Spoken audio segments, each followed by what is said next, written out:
Ano nga ba ang nangyari sa buhay ni Philippine boxing legend Rolando Navarrete? O sa mas kilalang The Bad Boy ng Dadiangas?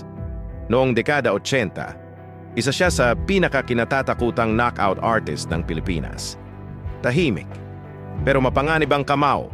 At noong 1981, pinabagsak niya ang world champion na si Cornelius Boza Edwards. Isang brutal na knockout, isang Pilipino, naging world champion. Doon sumabog ang pangalan ni Rolando Navarrete.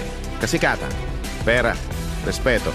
Sa panahon na maliit pa ang kita sa boxing, kumita siya ng tinatayang 2 milyong piso hanggang 5 milyong piso. Nakatumbas ng humigit kumulang 20 milyong piso hanggang 60 milyong piso ngayon. Isang batang galing probinsya, biglang nasa tuktok ng mundo. Pero minsan, mas mabilis bumagsak ang taong mabilis umakyat. Sa Hawaii, nasangkot siya sa isang mabigat na kaso: rape, kidnapping, at sexual assault. Nahuli, nakulong, hinatulan ng mahabang sentensya at ilang taon din siyang nawala sa mundo ng boxing. Paglabas niya, sinubukan niyang bumalik. May mga panalo pa, pero hindi na siya yung kinatatakutang Navarrete. Unti-unting nawala ang spotlight.